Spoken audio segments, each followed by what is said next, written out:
베를린 원정기 손기정 지음. 한양아 잘 있거라. 만주리의 국경 풍경. 그것은 6월 4일이었다. 나는 그날 오후 3시 여러 선생과 사회 인사 다수의 성대한 전배를 받으면서 먼 베를린행 길에 올랐다. 경성을 출발할 때 내 가슴속에 오르내리는 감회와 눈물겨운 감격을 받았던 일이 한두 가지가 아니었으나 앞을 재촉하는 기술인지라 뒷날쓰기로 생략하고 그저 북으로 심장을 고동 떠났노라고 쓰고자 한다. 그날 밤 11시 이른 여름의 금음 달빛이 수에 어리는 것을 보면서 내 고향 신의주에 도착했다. 기차 사정상 나는 그냥 단둥현까지 가서 차에서 내렸다. 거기에서 정거장까지 배웅 나온 가족과 동무들을 만나고 그 이튿날 아침 선양의 하차에 시가와 북릉 등을 구경한 뒤 다시 하얼빈으로 향했다. 도중에 창춘에서 성대한 환영이 있었다. 이리하여 각지의 환영은 여행의 피로를 잊게 하는데 큰 효과가 있었다.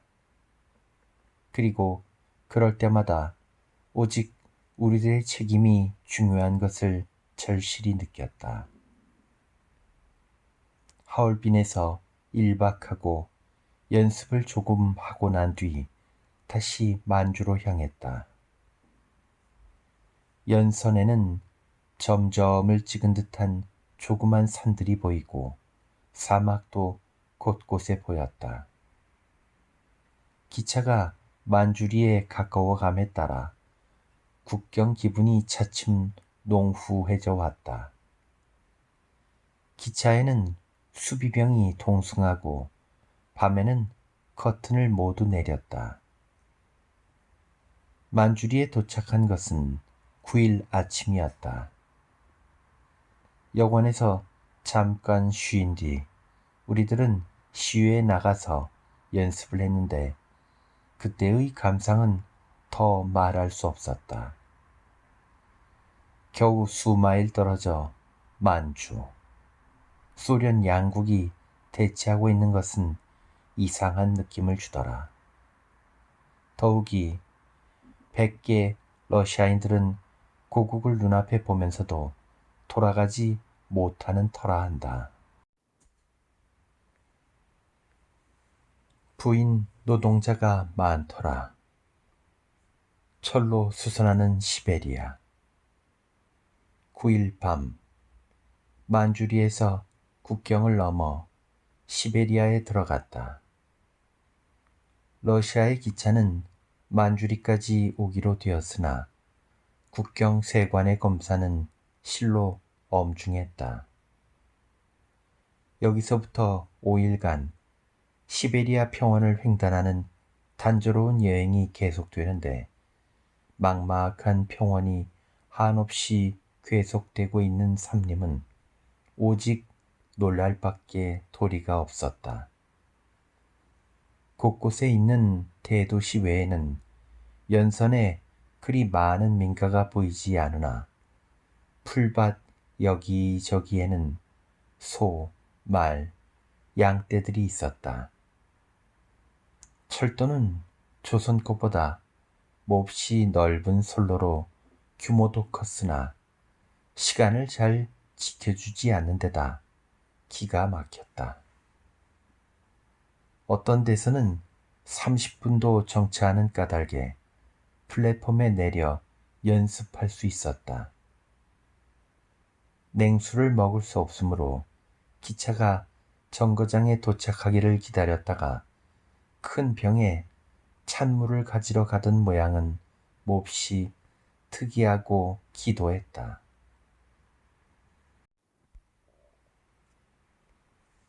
이렇게 시간을 잘 지킬 수 없음은 선로가 나빠서 생각대로 속력을 낼 수 없는 까닭이라고 한다. 또 시베리아 철도에는 객차는 적고 일반적으로 화물차가 많았다. 옴스크를 지난 것은 12일 오후 2시였다. 역시 가도 넓고 큰 시베리아는 사람이 살지 않는 외진곳 같은 광막한 평야뿐으로 조선의 경부선이나 경의선에서처럼 산이라고 보려야 볼 수 없었다. 철도 연선에는 상당수의 노동자가 일하는 것이 보였는데 그 중에도 부녀자가 철로 수선을 하고 있는 모습에 다만 놀랐다. 모스크바 국경에서부터 전장 베를린으로 14일 밤 모스크바에 도착, 차 안에서 1박하고 다음날 아침 대사관을 찾아 안내를 청하여 시가 구경을 했다. 모스크바는 소비에트 러시아의 수도인 만큼 여러 가지 근대적 시설이 훌륭했다. 큰 건축물과 도로의 완비는 더욱 놀라웠다. 크렘린 궁전, 각종 사원, 소문에 듣던 붉은 광장 등 모두 대단한 것이었다. 공원에 꽃과 풀로 이 나라 정치가의 얼굴을 만들고 있는 것은 더욱 눈에 걸리더라. 오후 11시에 모스크바를 출발해 폴란드로 향했다. 소련 폴란드 국경은 다음날 16일 정오에 통과했는데 역시 엄중한 검사를 하였다. 폴란드의 수도 바르샤바에 도착하기는 그날 오후 8시였다. 약 2시간 자동차를 타고 대강 구경을 끝마친 뒤 진짜 전장인 베를린을 향해 우리들은 긴장되는 가슴을 아는 채로 떠났다. 대통령에 대한 숭배열, 수만 군중이 미친 듯 취한 듯. 폴란드와 독일의 국경을 꿈속에 지나고 이튿날 날이 밝으니 17일 아침 9시 끝끝내 베를린에 도착, 대사관의 안내로 곧 여관에 들어갔다.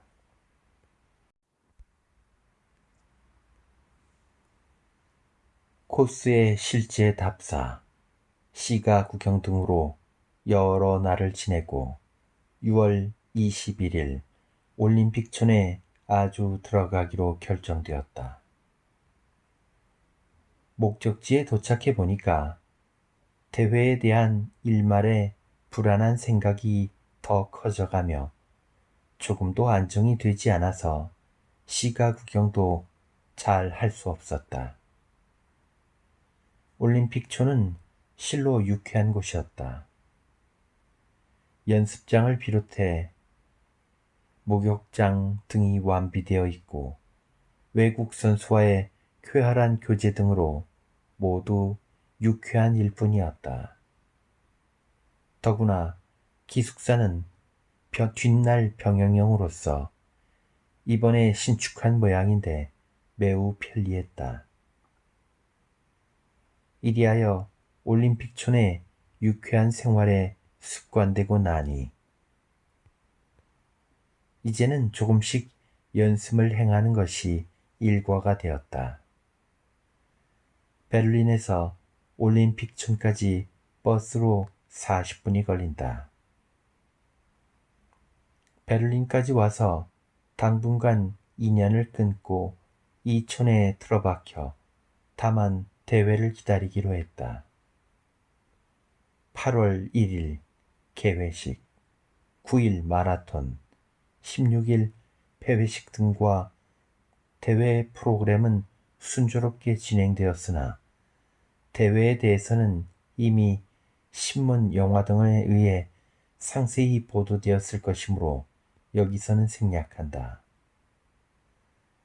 마라톤이 다 끝난 뒤 겨우 무거운 짐을 벗어버리고 난 듯한 기분이 들어 베를린 시가를 천천히 구경할 수 있었다.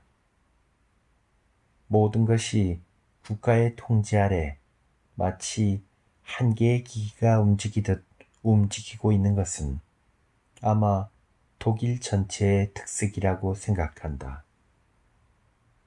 도시의 시설도 이를 잘 표현하고 있었다.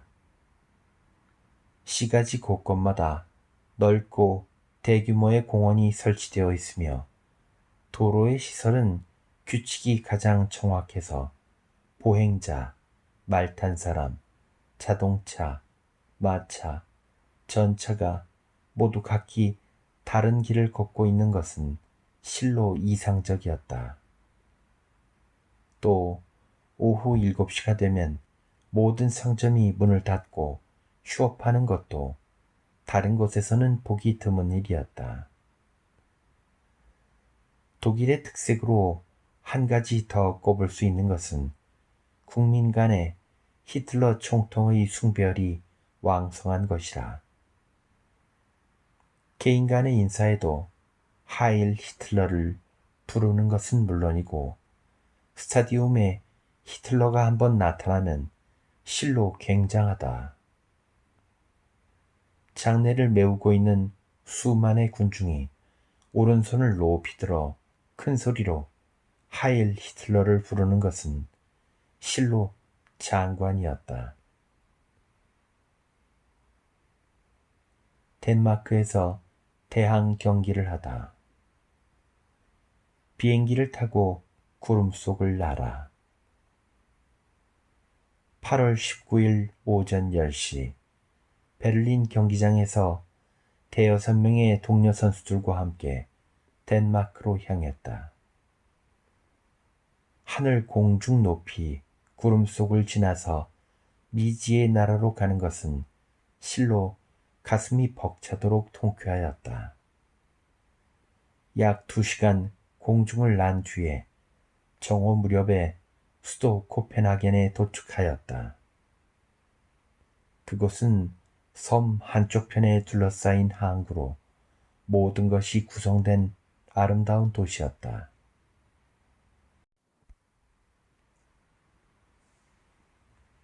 덴마크가 모범 농업국이라는 것은 이미 들어온 일이지만 조합이나 농장, 학교 등을 실제로 보고 조직적인 방법에 다시 놀랐다. 8월 21일 덴마크와의 대항 경기가 있었고 다음날 22일 오전 11시 반 코펜하겐의 비행장을 출발해 우리는 파리로 향하였다. 사치 없는 파리, 다시 도보 해협 건너 런던에. 코펜하겐을 출발한 뒤 중간에 함부르크에서 잠시 휴식하고 같은 날 오후 5시 반 파리에 도착했다. 파리에서도 대사관의 안내로 시가의 중요한 곳을 구경했는데 놀라운 것은 전부터 들어오던 것과 그 정취가 몹시 다른 것이다. 파리는 그저 사치를 심하게 한 화려한 도시라고만 생각했더니 실상은 그렇지 않고 오히려 차분한 곳이었다. 전후 2차례나 파리에 체류하고 있는 동안 대개 이름 있는 명소는 모두 구경하였는데 그 중에는 에펠탑, 개선문의 장대함에는 정말이지 놀랐었다. 파리에서 23일 일본과 프랑스의 대항 경기를 끝내고 다음날 아침 7시에 파리를 출발해 그 길로 런던으로 향했다. 프랑스의 칼레항까지 기차로 5시간, 도버 해협은 기선으로 2시간이 걸렸다. 영국의 도버항에 상륙해 기차로 약 1시간을 가면 런던에 도착한다.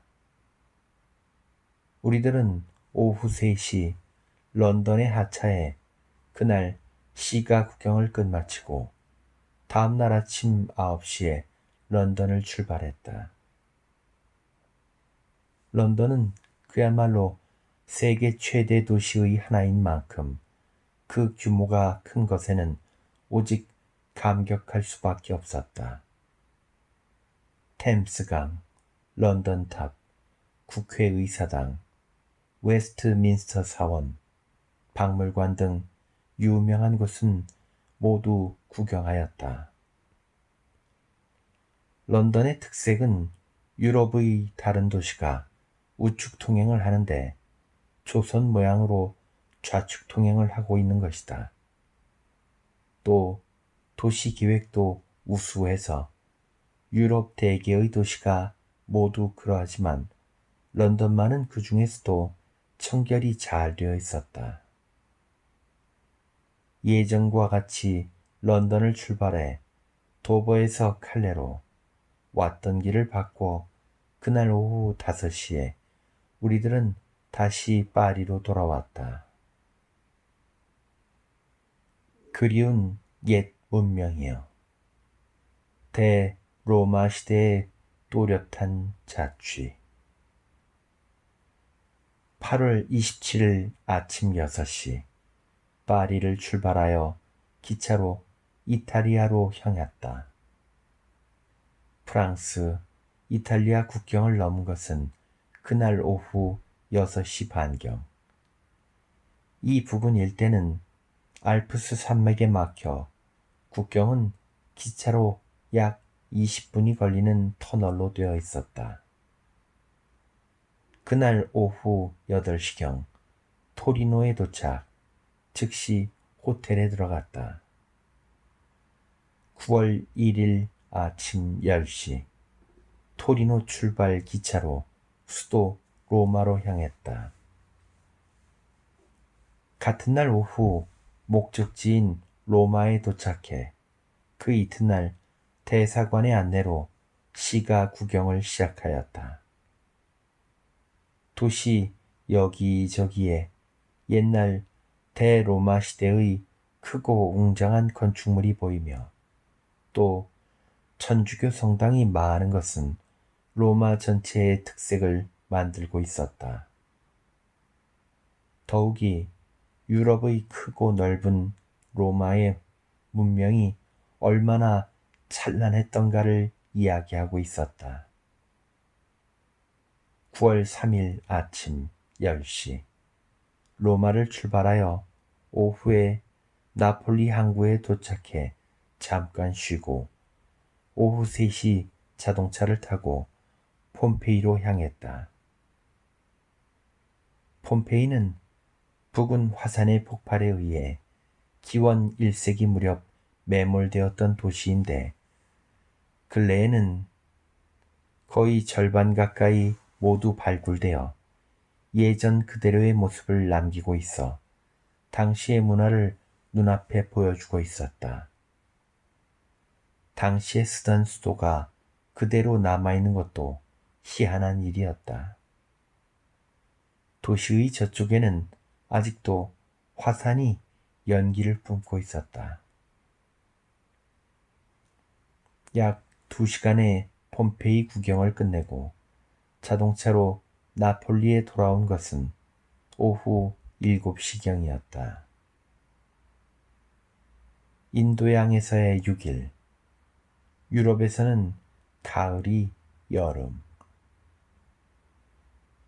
나폴리에서 하룻밤을 밝힌 뒤 9월 4일 오후 3시 나폴리 출항의 이탈리아 기선 곤데로스 호를 타고 귀국길에 올랐다. 그로부터 3일간의 지중해 항해를 끝마치고 7일 밤 이집트의 포트사이드에 기항 1박하고 다음날 아침에 다시 출항, 수에즈 운하를 통과해 8일 밤 수에즈 항에 도착했다. 수에즈 운하는 전체 길이가 161km라고 하는데 수심이 얕은 까닭에 충분히 속력을 낼 수 없고 통과하는 데에는 17시간이 필요하다고 한다. 수에즈에서 1박을 하고 9일 아침에 그곳을 출항, 13일 밤 홍해의 입구 아덴에 기항, 다시 6일간의 인도양 항해를 마친 뒤 9월 17일 아침 인도 뭄바이 항에 도착하였다. 중간의 여행은 사면이 모두 망망한 대항이라 실로 단조롭게 이를 데 없었으나 특히 기록하고자 하는 것은 아마 홍해와 인도양의 더위일 거라 생각한다. 이런 더위는 내가 태어나서 처음 경험했다. 유럽을 출발할 때 이미 가을 같았는데 여기서는 아주 한여름 대낮에는 화씨 103도까지 올라가고 있었다. 작은 선실에 선풍기 4개를 틀어놓고도 땀이 자꾸 흘렀다. 갑판에 나와서 더운 열풍이 바다로부터 불어오는 것은 뭐라고 말할 수 없이 괴로웠다. 포대 많은 홍콩 풍경, 인도 문화를 두루두루 본 뒤 뭄바이에선 기선 고장 때문에 1주간 체류하게 되어 하루라도 빨리 고국에 돌아가고 싶어하는 우리들에게는 여간 실망이 아니었으나 그 대신 뭄바이의 구경은 거의 절반 가까이 완전히 끝냈다. 인도는 대체로 조선보다도 문화 수준이 낮은 듯 보였다. 거리거리에는 비교적 큰 건축도 있었으나 상점 등은 대개 가건물 형태였다. 도시시설은 영국인이 경영하는 만큼 매우 진보된 듯 했다. 여기서는 더위 때문에 극장 등은 오후 10시경부터 오전 2시에서 3시 사이에 시작한다고 한다. 약 일주일 체제 후 기선의 고장도 다 수선되었으므로 9월 24일 아침 뭄바이를 출항해 콜롬보에 기항하였고 27일 오후 8시 싱가포르에 도착했다. 거기에서 간단한 시가 구경과 환영회에 참가한 뒤 오후 12시 다시 싱가포르를 출발해 홍콩으로 향했다. 홍콩에 도착한 것은 10월 1일 이른 아침. 여기서도 환영회가 있었다.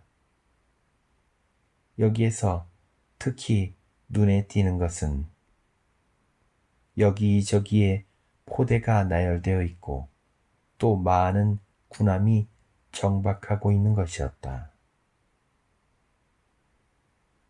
상해에서 마지막 1박, 경성에는 비행기로 돌아오다. 홍콩을 그날 오후 3시 출발, 3일 오후 2시에 상해에 하룻밤 자고 4일 오후 11시 캐나다 기선을 타고 6일 아침 나가사키에 상륙했다. 거기에서 환영회에 갔다가 오후 5시 나가사키를 출발해서 밤 6시 고베항에 입항했다. 8일 오전 9시 도쿄에 도착. 해단식은 그날 있었다. 나는 16일 도쿄를 떠나 비행기로 17일 오후 2시 그리운 경성으로 돌아왔다. 이것으로 나의 6개월에 이르는 여행을 대강 기록했는데 다음 기회를 보아 좀 더 자세히 쓰고자 하노라.